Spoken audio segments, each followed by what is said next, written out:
법원 경매 배워봐요. 특별함이 있어요. 협회에서 만나요. 열심히 써. 나도 부자 될 거야. 대한공경매사협회. 나도 부자 될 거야. 대한공경매사협회. 대한공경매사협회 회장님이십니다. 안녕하십니까. 큰 박수 맞아주시고요. 자,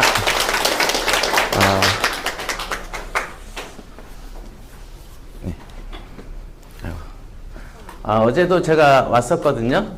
그런데 어제는 다 그래도 전체적으로 연령대가 높으신 분들이 많았는데, 이렇게 원래 이렇게 따로 연령대를 나누나요?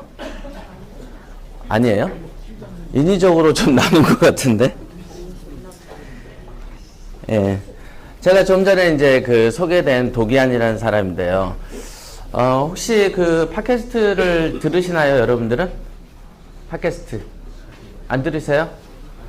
그러면은 지금 그 앱스토어죠? 거기에서 그 뭐지? 그 팟빵이라는 걸 한번 깔아보시겠어요? 팟빵. 팟에서 팟은 티읕이 아니고 시옷입니다.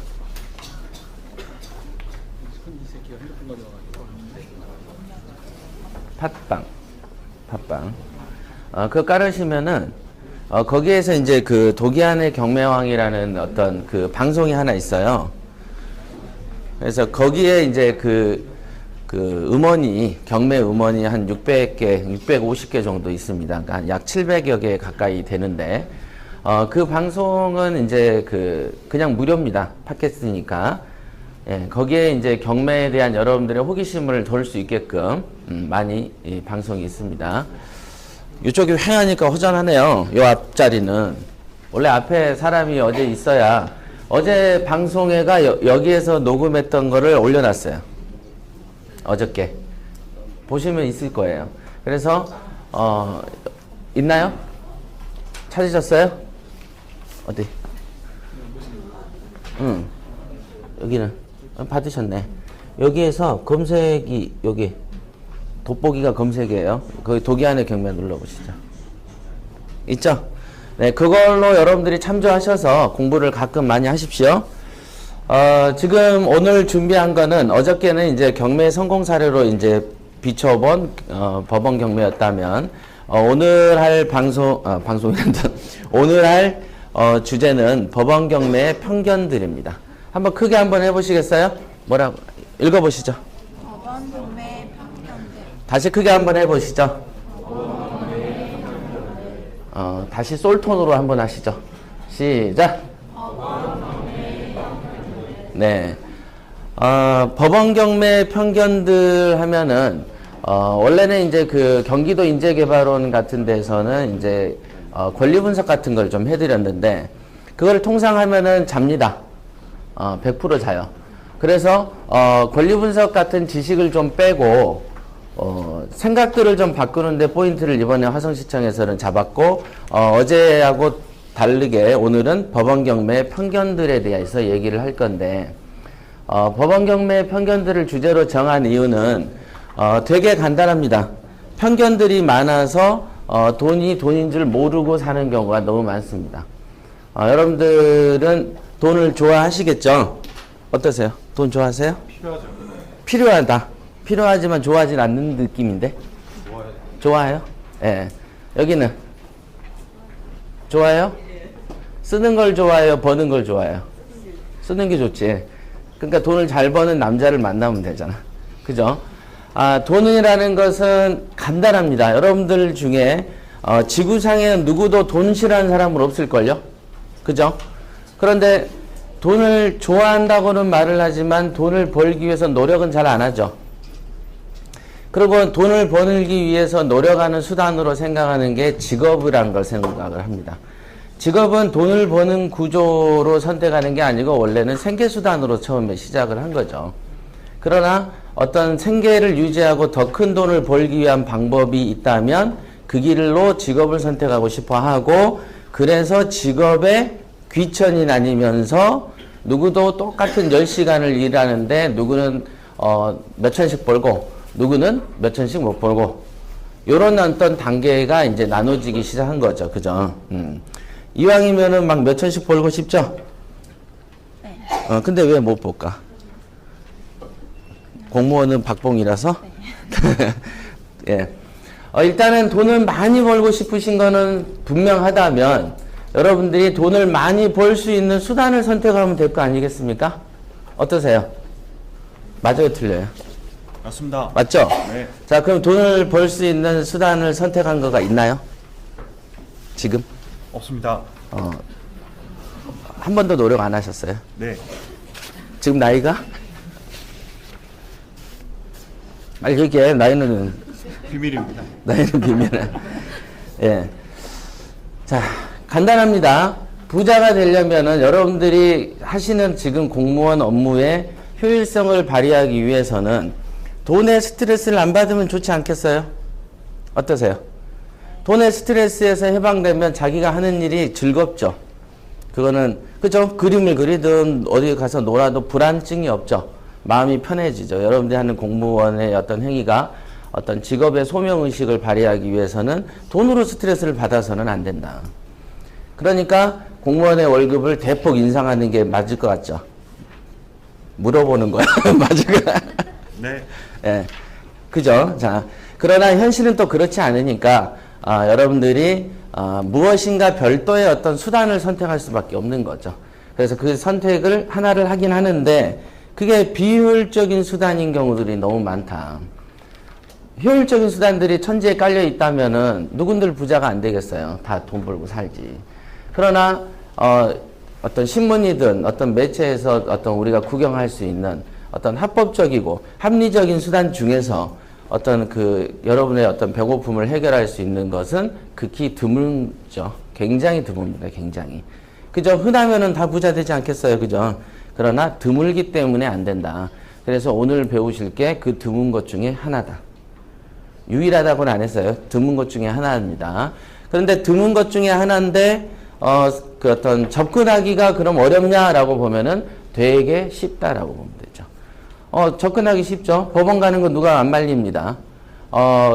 법원 주식 같은 경우는 뉴스마다 계속 이렇게 광고를 해서 호객을 하는데 법원 경매도 호객을 하죠. 가끔 신문에 보면 하단에 물건 공고되는 거 아시죠?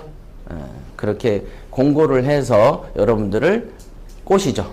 법원 경매를 마치 주식처럼 뉴스 때마다 현재 시황이라고 하면서 중계를 하고 했다면 지금 법원 경매는 주식처럼 보편화됐을 겁니다. 그러나 주식 같은 경우는 개인 민간 기업들이 무슨 삼성경제연구소 무슨 연구소에서 정보도 주고 또 광고도 주면서 주식 시장을 띄워줍니다. 그러니까 그걸 신문에도 보면 한 면 자체가 주식 그거죠. 그러다 보니까 어떻습니까? 관심이 가게 돼 있다. 펀드는 더하죠. 펀드는 가면은 은행에서 펀드 상품을 팔아요. 그러면서 재테크를 유인합니다. 그러나 법원 경매는 절대 여러분들을 유인한 적이 없어요.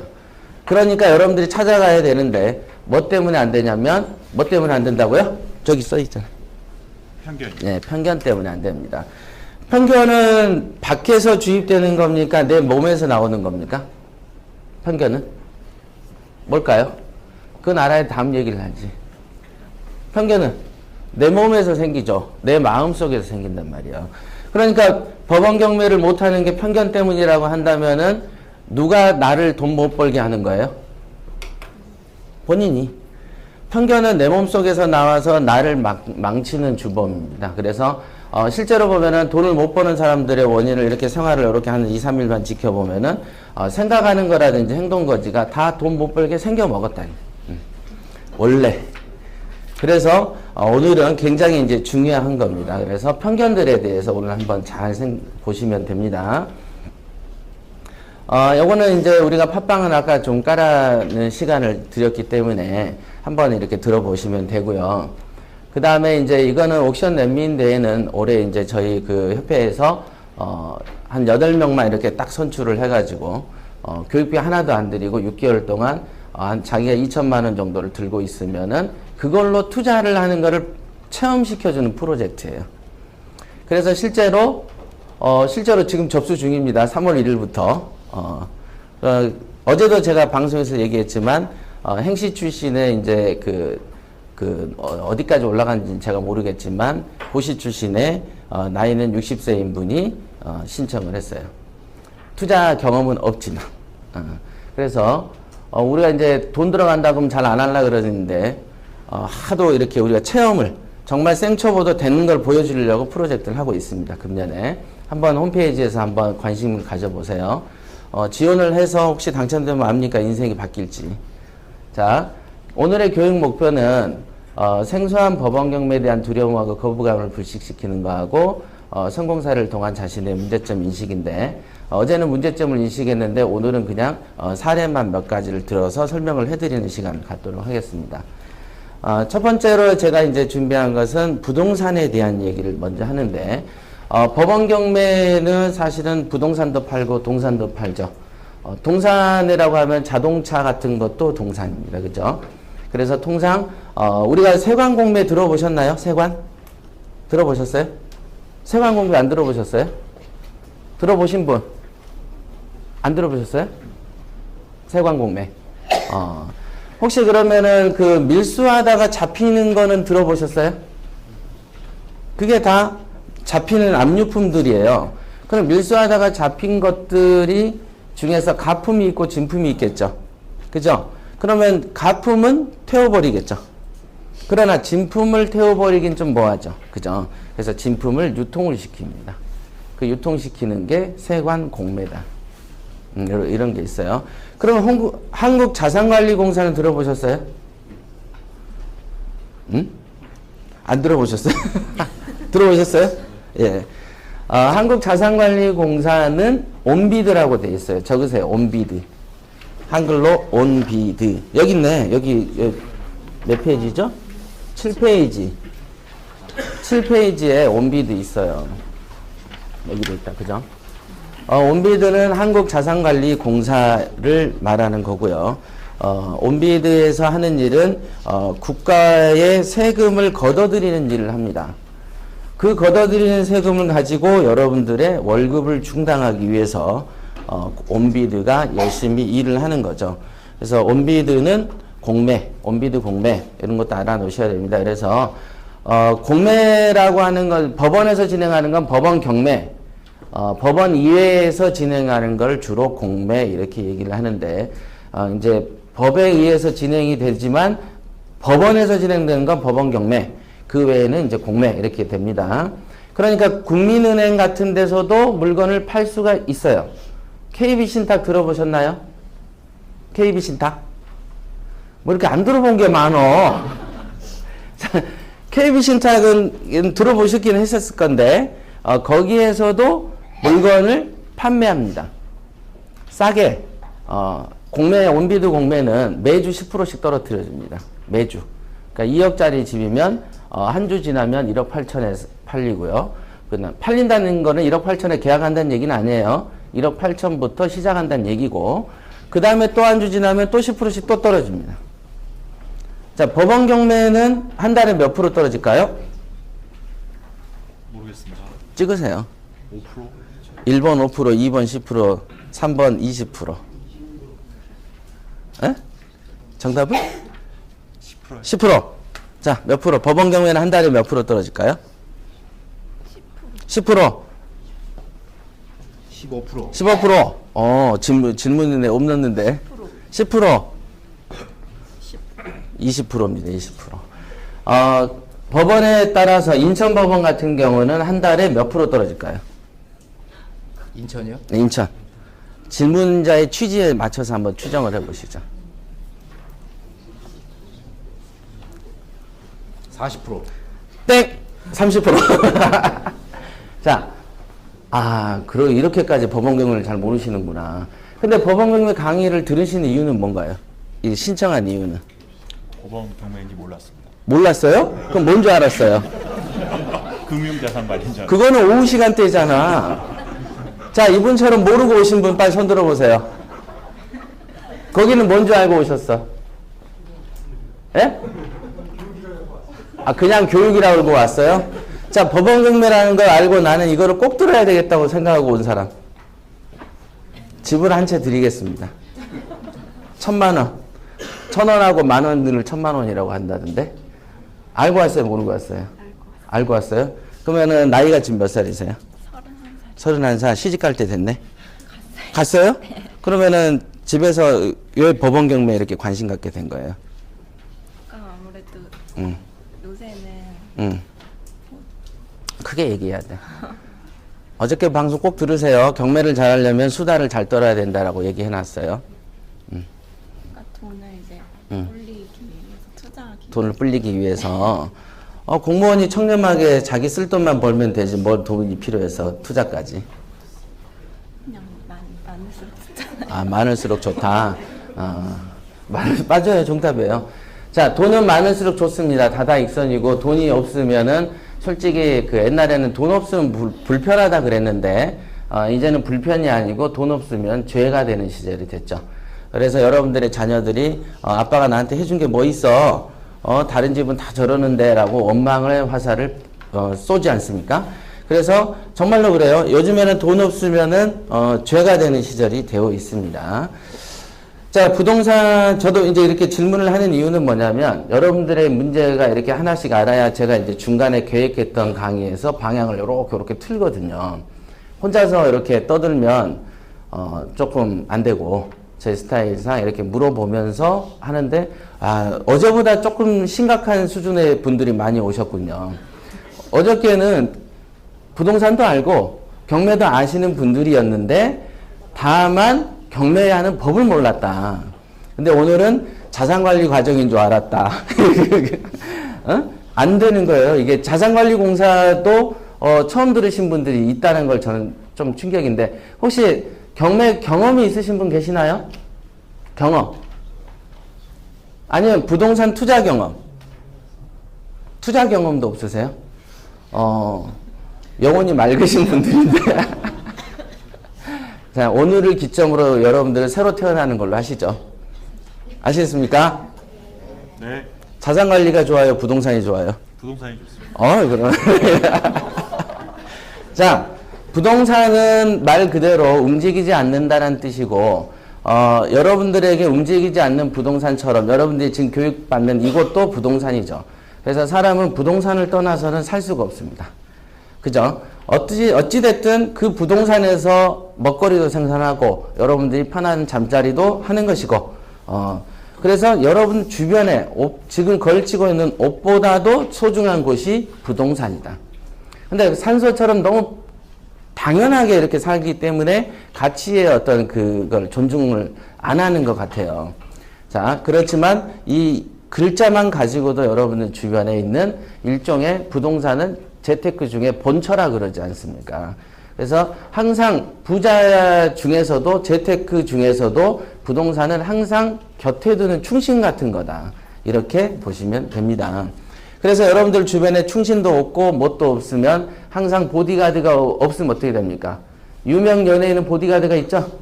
그렇죠? 그러나 밑으로 내려올수록 연예인이더라도 운전도 자기 손으로 하고 다니는 사람도 있어요.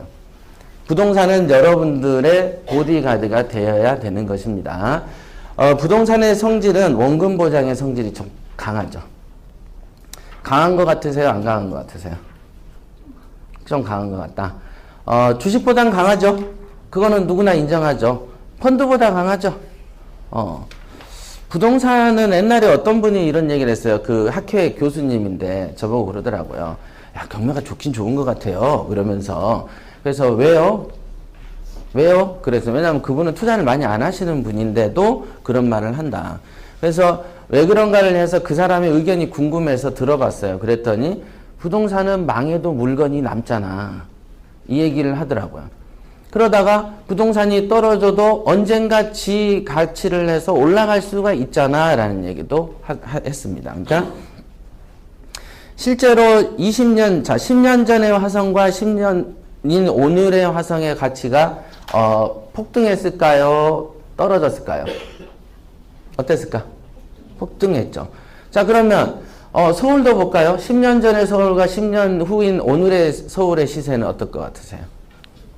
엄청 차이 나죠? 90년과 지금은 어떨까요?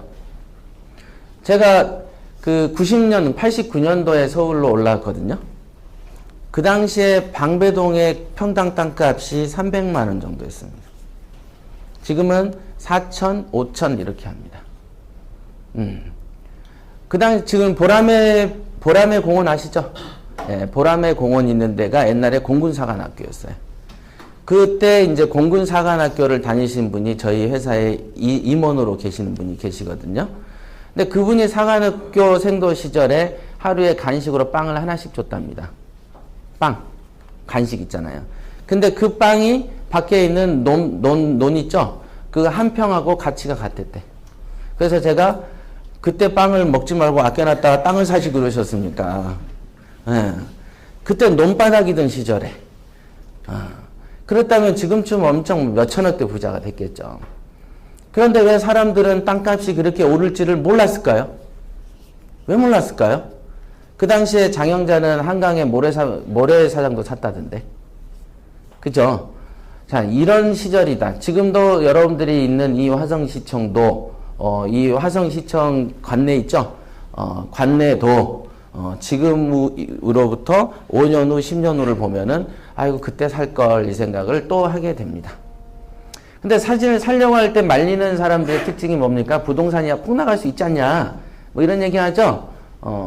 그런데 지금 질문을 제가 드렸잖아요. 50년, 60년 전과 지금과 10년 전과 지금과 20년 전과 지금과를 비교해 보면 어떻게 바뀌었는지를 부정하는 사람이 있습니까? 없잖아요. 이렇게 보면은 사람이 성적이 이렇게 예를 들면 60점짜리가 80점으로 되면은 성적은 오른 거죠? 근데 그 80점짜리가 75점 됐다가 85점 됐다가 어떨 땐 90점도 맞았다 해. 그래도 60점일 때보다 오른 거예요? 떨어진 거예요? 오른 거잖아요. 그죠? 주식표도 보면 이렇게 등락을 거듭하지만 이렇게 하면서 위에서 왔다 갔다 하잖아요. 그러니까 오른 거지. 근데 그렇게 생각을 하지 않는 아까 말한 편견 때문에 보물을 옆에 두고도 이상한 짓을 하게 된다. 그래서 엉뚱생뚱한 거를 사게 되고 막 이렇게 되는 이유가 이렇게 멀리 이렇게 보시면 되잖아요. 멀리.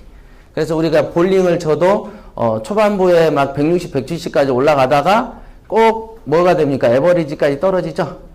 꼭 막판 가서 떨어져. 골프도 그래요. 골프도 초반에 되게 잘 쳐. 오늘 웬일이지? 근데 꼭 후반에 가면 어떻게 됩니까? 자기 타수대로 칩니다. 계속. 그게 이제 평균치고 실력인 거거든요. 그러니까 부동산의 평균치가 어떤 건지는 여러분들이 한번 생각을 해보시면, 야, 부동산이 많이 오르긴 올랐어, 한국이. 그럼 한국만 올랐냐? 전 세계가 다 올랐죠. 그렇게 보시면 됩니다. 자, 재산의 증가 속도 면에서 어제도 제가 이제 10년 전에 2006년에 사서 2016년인 지금에 제가 사면서 시세 차익을 2억 5천 정도 보고 그 다음에 임대료로만 7천 정도 벌고 최근에 또 1억 4,500에 전세 계약을 했어요. 투자 원금은 1억 안쪽이었는데 그러니까 투자 원금이 0원인 상태에서도 한 3억 정도를 본 물건을 보고도 어떤 제가 이제 설명을 해드렸던 이유는 10년이란 기간 동안에 이러이러한 에피소드를 얘기하면서 여러분들이 이런 걸 할 수 있겠는가를 던졌는데 주로 요 자리에 앉으신 분들의 질문이 뭐였냐면 아이고 10년 동안 저걸 보유하는 거에 대한 부담을 느끼시더라고요. 10년 동안. 그래서 왜요? 그랬더니 10년 동안 안 갖고 있고 그걸 팔아서 중간에 딴 거를 했으면 더 많이 벌 수도 있지 않을까요? 이렇게 얘기를 하더라고요. 그래서 그러면 지금까지 뭐 하셨어요? 근데 전 아무것도 안 했는데요. 다만 그럴 것 같아서요. 그렇지만 여러분들이 아시겠지만 돈 버는 거는 정말 힘들죠. 버는 것도 힘들지만 지키는 건 더 힘들고 누구 말 듣고 한번 투자했다가 원금 까먹는 일은 비일비재하죠. 그래서 저도 이제 어제 새로운 형태의 어떤 편견을 좀 들은 시간이 됐었거든요. 자, 재산 증가의 속도는 제가 이것저것 다 해보면 부동산만한 게 없더라고요. 사놓고 자고 있으면 오르더라. 이 경험을 저는 많이 했고 특히 유지관리의 부담에 관한 부분들이 어제도 어떤 분이 얘기하는데 수리하고 수선하는 걸 되게 힘들어 하시는 분이 있어요. 자, 수리하고 수선을 많이 하면서 돈 버는 게 좋아요? 수리하고 수선을 하나도 안 하면서 돈 안 버는 게 좋아요? 2016년 새로운 도전, 인생을 바꿀 옥션 랜미인 대회에 여러분을 초대합니다. 법원 경매의 막연한 두려움을 극복하고 단기간에 고수익의 우량말권을 낙찰받는 절호의 기회를 잡으세요. 최종 선발된 8인에게는 총 1억 원 상당의 맨투맨 무료 교육을 실시해 생초보자도 홀로 설 수 있는 감동의 스토리가 펼쳐집니다. 지원 방법은 옥션 랜미인 지원서와 1분 자기소개 동영상을 이메일로 신청하면 됩니다.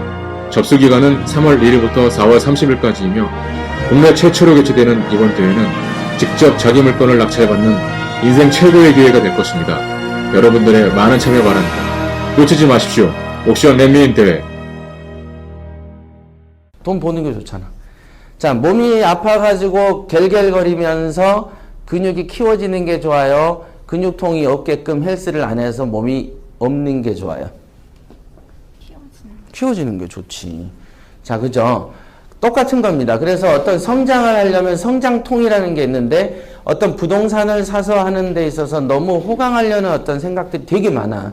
왜냐하면 본인들이 안 해봤기 때문에. 안 해본 경험에 대해서 여러분들은 망설이고 피하려는 경향이 있어서 돈도 피해 당기는 것이다. 돈은 땀의 결정체지 편하게 주는 거가 아니거든요. 그거는 여러분들이 더 잘 아시잖아. 하루 온종일 일해가지고 돈 벌잖아요. 그죠? 그러니까 돈은 땀의 결정체죠. 돈 버는 게 쉬운 일이 아니다. 그래서 돈 버는 거는 도전하고 연결이 되어 있거든요. 도전. 그래서 여러분들이 공무원 시험을 합격하는 거는 도전의 결과물이라면 이런 어떤 재테크, 돈을 증폭시키는 데에서 도전도 해야 된다는 거죠. 그죠? 도전을 해야 됩니다. 그래서 유지관리에 대한 부담이 어떤 사람은 야 철마다 도배장판 해줘야 되고 세입자가 고쳐달라 그러면 고쳐줘야 되고 아이고 그거 성가셔서 안 되겠다. 월세를 갖다가 몇 달치 미납을 해버리면은 그걸 또 가서 돈을 달라 그래야 되고 힘들어서 그렇게 돈 버느니 차라리 내가 안 벌고 가난하게 사는 게 맞지. 이렇게 생각을 합니다. 진짜로. 그랬더니 어떤 저도 이제 읽은 글인데 다음에 막 부동산이 폭락이 온다 그러고 막 이제 연초에도 그랬고 작년에도 그랬죠. 금리가 오르면은 막 부동산이 떨어진다 막 이런 거 기사로도 많이 보셨잖아요. 그죠? 그런 식으로 누가 막 써놨어. 그랬더니 어떤 사람이 딱 써놓기를 야 집도 없는 놈이 뭐라 하냐 이런 얘기도 누가 달아놓고 어떤 사람이 쓴 거 뭐냐면 저는 세입자인데 2년마다 옮겨 다니는 거가 너무 힘들다. 2년마다 옮길 때 뭘 주죠? 이사비 주잖아. 이사비 주죠. 그 다음에 복비 주죠. 가면은 자기가 또 수리해야 될 때 있어요, 없어요? 있어요, 없어요? 있지. 그러니까 2년마다 또 거주 장소 옮기면 또 교통편도 달라지고 뭐 하여간 복잡한 게 많잖아요. 그죠? 그래서 이제는 좀 지겹다는 거죠. 2008년에 부동산 폭락이 온다라고 해가지고 내 집을 안 샀는데 10년 동안만 이사를 대여섯 번 다니다 보니까 힘들어서 죽겠다. 특별히 요즘같이 저금리 기조가 10년이 넘게 되는 동안에도 집도 안 사, 땅도 안 사, 투자도 안 해놓다 보니까 이제 금리 올라가니까 이제 더 안 해야 될 것 같고, 그죠? 저금리 때도 안 했는데 그러면 금리 올라갈 때 하겠습니까? 안 하지. 그러니까 일평생 안 하게 되는 거야. 일평생 재테크라는 걸. 그래서 박봉에 시달리게 되는 거죠. 그죠? 그렇게 돼버리는 겁니다. 그래서 후회를 안 하려면 전자제품은 죽기 6개월 전에 사라 그러고 집은 죽기 1년 전에 사라 그러는. 그죠?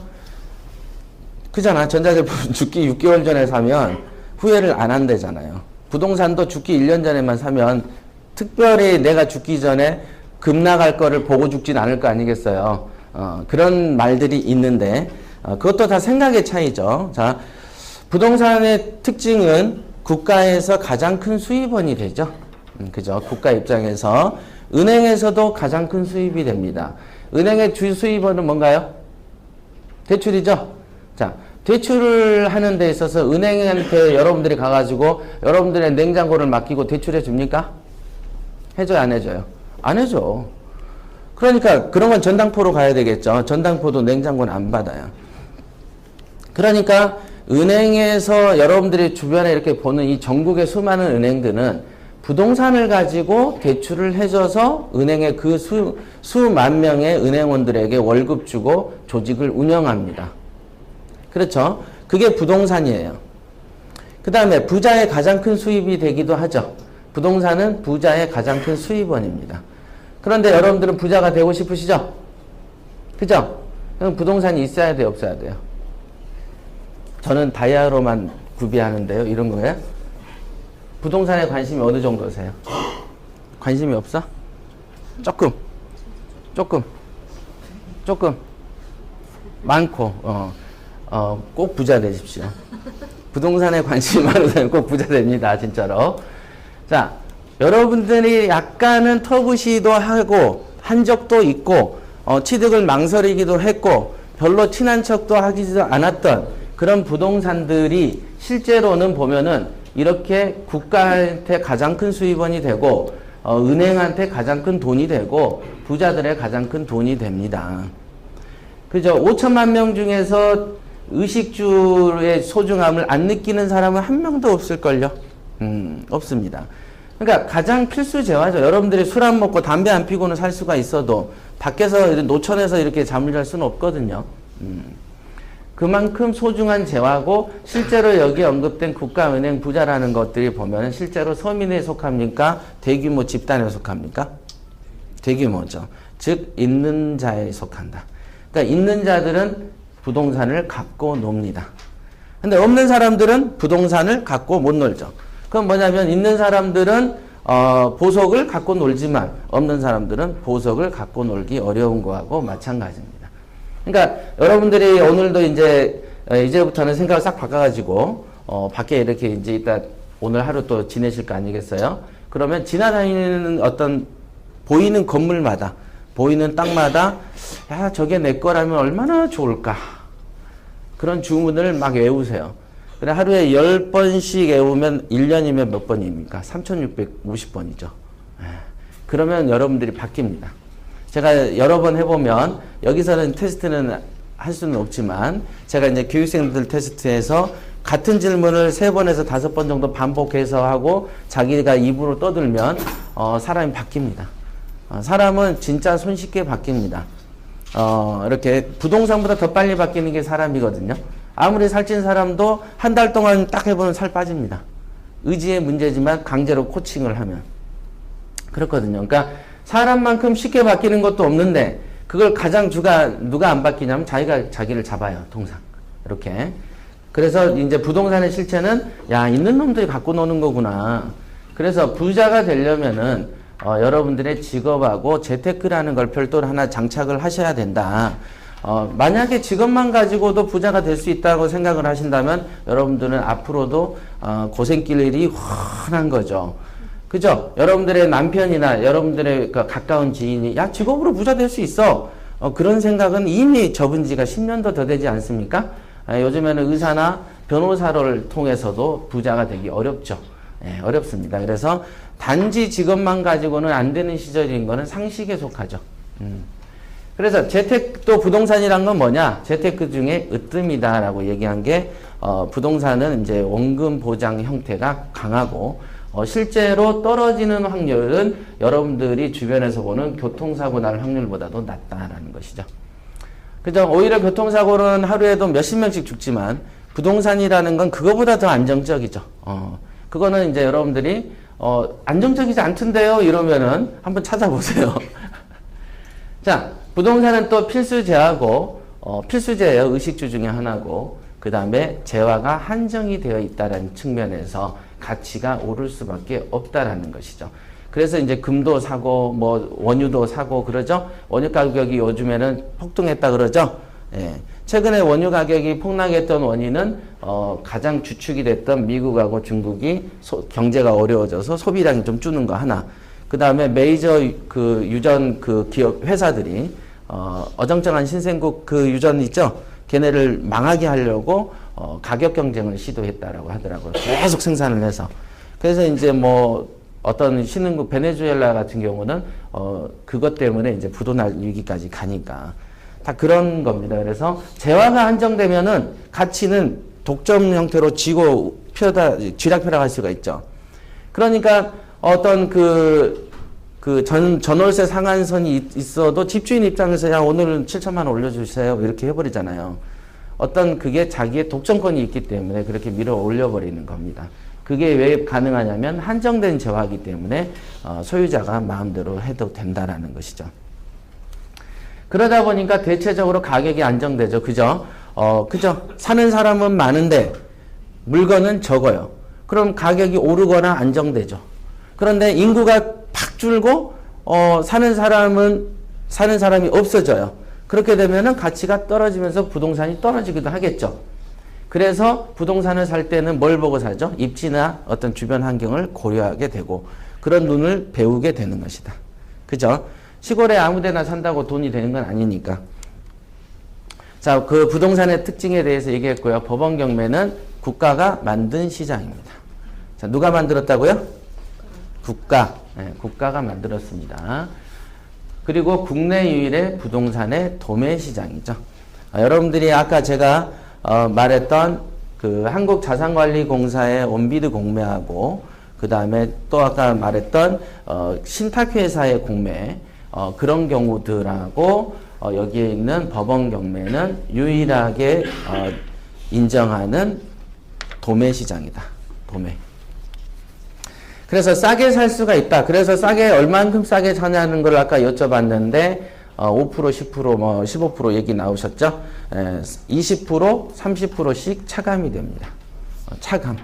그러니까 여러분들이 능력만 받쳐주면 여러분들의 그 1년이 아니고 한 5년치 월급을 모아놓은 것도 그냥 한 물건으로 그냥 벌어버리는 시장이 이 시장입니다.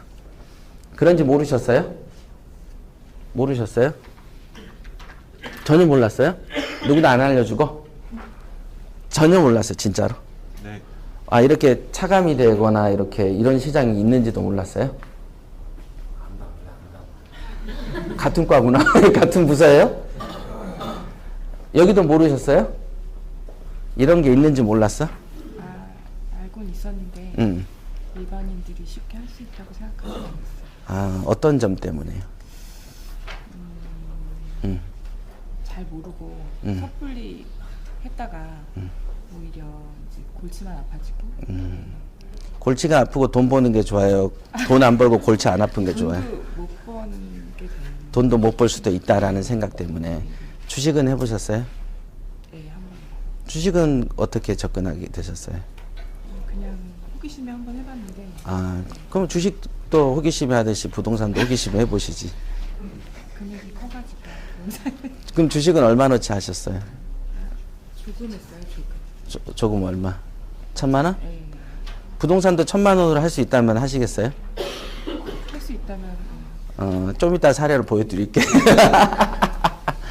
자, 계속 이렇게 물어보는 게 여러분들의 생각을 물어보는 거예요. 계속.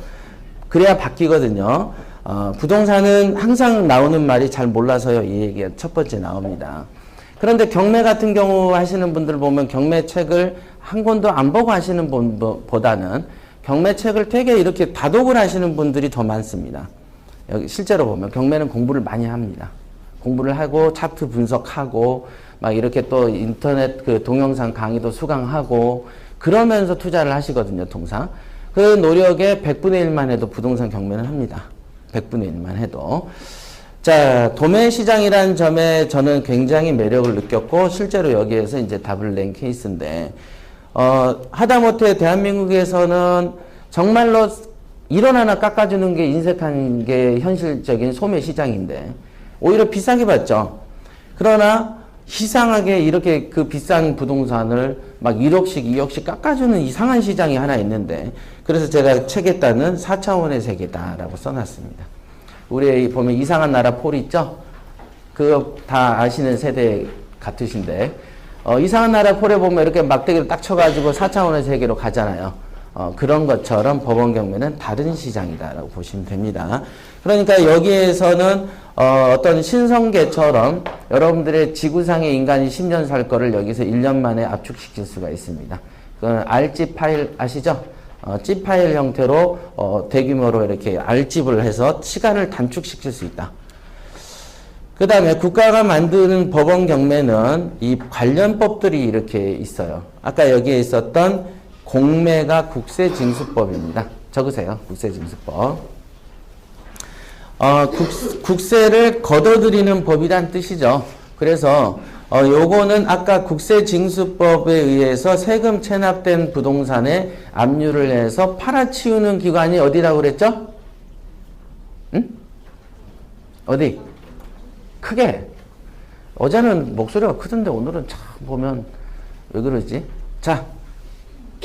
한국자산관리공사. 그렇죠. 정답. 자, 온비드가 세금 체납을 걷어들이는 곳이고 그 온비드는 국세징수법에 의해서 규율이 됩니다.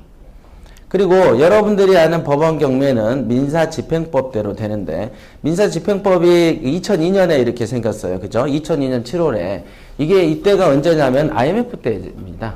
그래서 IMF가 97년 말 98년에 와가지고 그때 쏟아졌던 부동산들을 팔아치워야 되는데 팔아치우는 관련 법이 옛날에는 민사소송법 중에 있었어요. 근데 물량이 너무 많다 보니까 치워질 수가 없는 거야. 그래가지고 민사집행법을 별도로 만들었어요.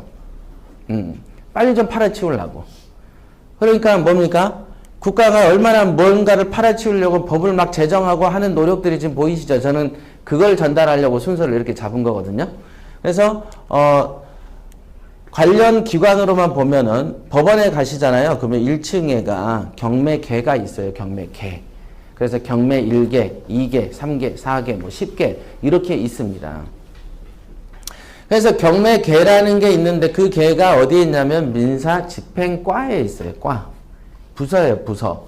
그러니까 여러분들이 나중에 경매 그러면 법원에서 근무하는 사람을 법원 공무원이라고 한다면 그 중에서 경매하고 관련된 곳은 누가 어디에 있느냐? 그럼 민사집행과에 있다. 이렇게 보시면 됩니다. 그래서 민사집행과에 있는데 거기에 근무를 경매계 직원들이 하고 집행관이라고 이렇게 파란색으로 써놓은 것은 집행관 사무실에 집행관들이 별도로 또 거주하는 곳이 있습니다. 집행관이라는 게 뭐 하는 집단일 것 같으세요? 네? 집행관이 뭐 하는 사람일까요? 모르겠습니다. 모르겠다. 자. 법원 직원인데. 법원 직원이지만 집행관이 뭐 하는지 모르겠다. 자, 집행관은 말 그대로 어떤 강제 경매를 치고 임의 경매를 치고 할 때 나중에 명도건이 발생하지 않습니까? 그 명도할 때 내보내는 직원입니다. 그죠. 집달리이죠. 옛날에는 집달리였는데 법이 이제 아까 그 민사집행법이 바뀌면서 조금 고상하게 좀 가자. 촌발 날리는 이름 말고 그래서 집행관으로 이렇게 바꿨습니다. 자, 집행관. 여러분들 오늘은 정말로 휴식차 교육 받으러 왔다가 생소한 지식을 많이 담고 가시는 그런 귀한 시간이네요. 자, 집행관은 명도할 때 여러분 보다 돈만 주면 앞장서서 이렇게 가서 법에 따라서 사람을 내보내는 업무를 하는 사람을 집행관이라고 한다. 이렇게 기억을 하십시오. 여기에 많이 써놨죠? 여러분들이 그 부동산의 어떤 특징도 알았고 법원경매 특징도 알았는데 여기 이 순서를 쭉 보시면 얼마나 많은 사람들이 법원경매하고 부동산에 붙어서 사는가를 보실 수 있다는 거죠. 일단은 경매한다 그러면 경매를 투자하는 사람들이 있겠죠. 그리고 경매를 투자하는 사람들을 가르치는 교육사업이 있겠다. 그죠? 그 다음에 경매 정보를 파는 사람들이 또 있어요. 그 다음에 경매를 대신해서 해주는 컨설팅업도 있겠죠. 그 다음에 당연히 은행에서는 아까 가장 큰 수입원이 부동산이라고 그랬고 그러면 낙찰을 받으면은 대출을 영업을 하러 그 은행에 있는 브로커들이 막 나옵니다. 은행 브로커들이. 그래서 대출 관련 업체들도 이 부동산에 붙어서 먹고 사는 거죠. 그 다음에는 좀 전에 언급했던 법원 경매에 직원들이 있을 수 있겠죠. 이거는 국가공무원들이죠. 그 다음에 여기 있는 국가공무원들이라고 하면 주민센터 또는 구청의 어떤 직원 중에 부동산과 관련된 업을 하시는 과 있죠. 주택가, 건축가 뭐 이런 거 있죠. 그런 과에서는 통상 우리가 부동산을 낙찰받을 때 어떤 그 토지 같은 경우는 어떤 개발을 할 때 공무원들하고 상의할 수밖에 없잖아요. 그죠? 그 다음에 위반 건축물이 있다 그러면 주택가랑 관련될 수밖에 없고 건축가나. 그래서 국가공무원들 중에서도 또는 이제 세대원 열람을 띌 때도 법원 경매 서류를 갖다 주고 나서 세대원 열람을 띄거든요. 그러니까 실제로 법원 경매하고 관련된 사람들이 어마어마하게 있는 거죠, 지금. 그 다음에 명도 관련한 인원들이 있을 수 있고, 여러분들이 산 부동산을 또 중개를 해줘야 되죠. 전월세도 해줘야 되고, 그 다음에 그 소유권을 이전하거나 은행에 대출을 하게 되면은 근저당도 설정을 하게 되고, 소유권도 이전하게 되는 등기 업무를 대신할 법무사 직역도 있다. 그 다음에 당연히 양도세를 줘야 될 때, 팔아치울 때 세무 관련한 공무원들이나 세무사들이 있다. 이것도 부동산하고 먹고 사는 사람들이죠.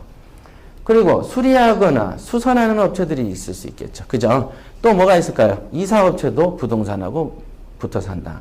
그러니까 실제로 부동산이란 게 얼마나 국가한테 중요한 파트인지를 아시면, 옛날에 지금 중국의 어떤 그 100대 부자들을 보면은 어떻게 부자 됐냐 그러면 괴세가 뭐냐면 중국의 경제개발 5개년 계획을 그대로 따라간 사람들이 가장 큰 부자로 됩니다.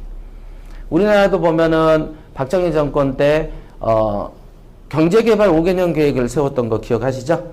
그래서 그 일정에 맞춰서 투자를 진행한 사람들이 주로 큰 부자가 됐습니다. 그래서 지금 보면은 왜 저렇게 큰 집단들이 무엇인가를 하면, 아니면 간단한 말로 여러분들 주변에서 돈을 좀 만지는 친구가 하나 있어. 그러면 그 친구가 뭐라는 걸 보고 따라하면 되는 것이죠. 그래서 국가가 뭐 하는가, 왜 이게 판을 딱 봤을 때 부동산하고 붙어 먹는 사람들이 이렇게 많구나, 이런 거를 파악을 해보면 내가 할 게 결정이 되는 것이죠. 그래서 여기 파란 거대로 경매라는 것은 합법과 불법이라는 개념으로 보면은 당연히 국가가 만들었으니까 합법이고, 안정적이냐 불안정적이냐 그러면 부동산을 어떤 타겟을 하기 때문에 당연히 안정적이고, 그 다음에 간단하냐 복잡하냐 이 부분에 있어서는 여러분들이 아까 이거 법원 경매 좀 복잡한 것 같아서요 라고 얘기를 하시지만은, 실제로 주식책 한 권보다도 얇은 게 권리분석입니다. 실제로.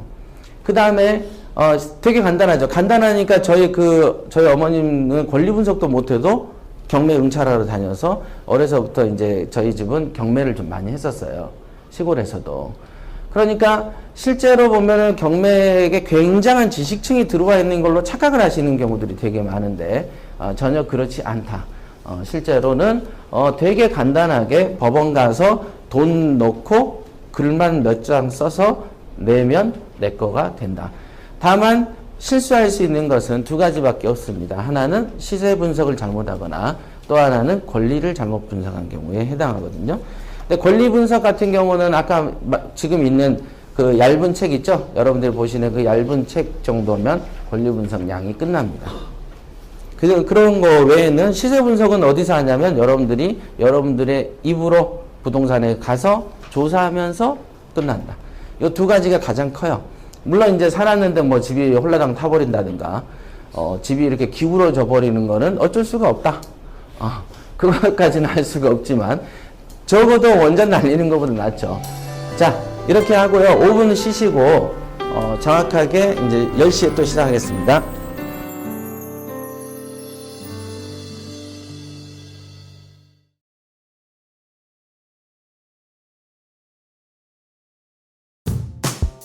PT의 매력을 한마디로 표현하면 완전 마스터해버린 거지, 한 번에. 제가 생각할 때는 이 PT는 인생 역전이다. 쓰나미와 똑같은 효과를 볼 수 있는 그런 막강한 두 마리의 토끼를 잡는 것이다. 이론과 실물을 성과를 동시에 얻을 수 있는, 그래서 두 마리의 토끼를 잡는 것이다. 쓸어불어.